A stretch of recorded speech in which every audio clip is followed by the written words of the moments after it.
இறை இயேசுவில் அன்பார்ந்த இறைவனின் மக்களே, நாம் திருவிவிலியத்தில் புதிய ஏற்பாட்டை இறை வார்த்தையை தினமும் வாசிக்க இருக்கிறோம். தினம் ஒரு அதிகாரம் வாசித்து அதில் மனதை தொட்ட இறை வார்த்தையை கமெண்ட் செய்யுங்கள். இறை ஆசிரை இறை வார்த்தையில் பெற்றுக்கொள்வோம். இன்றைய இறை வார்த்தை மத்தேயு 4 அதிகாரம் 1 முதல் 25 வரை உள்ள இறை வார்த்தைகள். அதன் பின் இயேசு அலகையினால் சோதிக்கப்படுவதற்காக பாலை நிலத்திற்கு தூய ஆவியால் அழைத்து செல்லப்பட்டார். அவர் 40 நாள் இரவும் பகலும் நோன்பிருந்தார். அதன் பின் பசியுற்றார். சோதிக்கிறவன் அவரை அணுகி, நீர் இறைமகன் என்றால் இந்த கற்கள் அப்பமாகும்படி கட்டளையிடும் என்றான். அவர் மறுமொழியாக, மனிதர் அப்பத்தினால் மட்டுமல்ல, மாறாக கடவுளின் வாய்ச்சொல் ஒவ்வொன்றாலும் வாழ்வர் என மறைநூலில் எழுதியுள்ளதே என்றார். பின்னர் அலகை அவரை எருசலேம் திருநகரத்திற்கு கூட்டி சென்றது. கோவிலின் உயர்ந்த பகுதியில் அவரை நிறுத்தி, நீர் இறைமகன் என்றால் கீழே குதியும், கடவுள் தம் தூதருக்கு உம்மை குறித்து கட்டளையிடுவார், உமது கால் கல்லில் மோதாதபடி அவர்கள் தங்கள் கைகளில் உம்மை தாங்கிக் கொள்வர் என்றும் மறைநூலில் எழுதியுள்ளது என்று அலகை அவரிடம் சொன்னது. இயேசு அதனிடம், உன் கடவுளாகிய ஆண்டவரை சோதிக்க வேண்டாம் எனவும் எழுதியுள்ளதே என்று சொன்னார். மறுபடியும் அலகை அவரை மிக உயர்ந்த ஒரு மலைக்கு கூட்டி சென்று உலக அரசுகள் அனைத்தையும் அவற்றின் மேன்மையையும் அவருக்கு காட்டி அவரிடம், நீர் நெடுஞ்சான் கிடையாக விழுந்து என்னை வணங்கினால் இவை அனைத்தையும் உமக்கு தருவேன் என்றது. அப்பொழுது இயேசு அதனை பார்த்து, அகன்று போ சாத்தானே, உன் கடவுளாகிய ஆண்டவரை வணங்கி அவர் ஒருவருக்கே பணி செய் என்றும் மறைநூலில் எழுதியுள்ளது என்றார். பின்னர் அலகை அவரை விட்டு அகன்றது. உடனே வானதுதர் வந்து அவருக்கு பணிவிடை செய்தனர். யோவான் கைது செய்யப்பட்டதை இயேசு கேள்விப்பட்டு கலிலேயாவுக்கு புறப்பட்டு சென்றார்.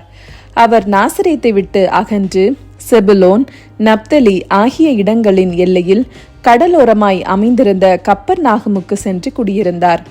இறைவாக்கினர் எசாயா உரைத்த பின்வரும் வாக்கு இவ்வாறு நிறைவேறியது.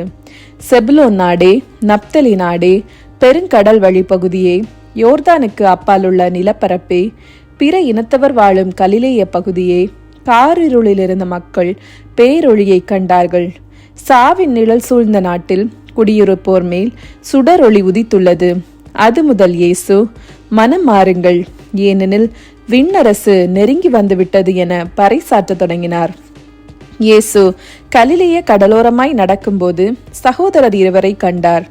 ஒருவர் பேதுரு எனப்படும் சீமோன், மற்றவர் அவர் சகோதரரான அந்திரேயா. மீனவரான அவ்விருவரும் கடலில் வலை வீசி கொண்டிருந்தனர். இயேசு அவர்களை பார்த்து, என் பின்னே வாருங்கள், நான் உங்களை மனிதரை பிடிப்பவராக்குவேன் என்றார். உடனே அவர்கள் வலைகளை விட்டுவிட்டு அவரை பின்பற்றினார்கள்.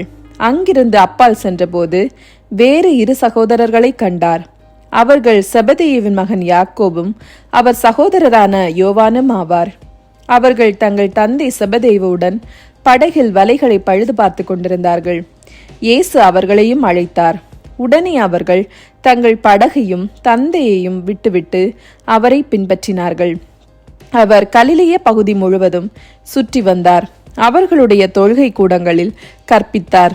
விண்ணரசு பற்றிய நற்செய்தியை பறைசாற்றினார். மக்களிடையே இருந்த நோய் நொடிகள் அனைத்தையும் குணமாக்கினார். அவரை பற்றிய பேச்சு சிரியா நாடு முழுவதும் பரவியது. பல்வேறு பிணிகளாலும் வாதைகளாலும் வருந்திய நோயாளர், பேய் பிடித்தோர், மதிமயங்கியோர், முடக்குவாதமுற்றோர் ஆகிய அனைவரும் அவரிடம் அழைத்து வரப்பட்டனர். அவர் அவர்களை குணமாக்கினார்.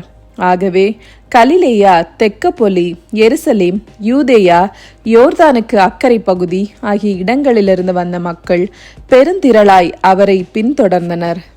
எனக்கு பிடித்த இறைவார்த்தை மத்தேயு அதிகாரம் 4 இறைவார்த்தை 4.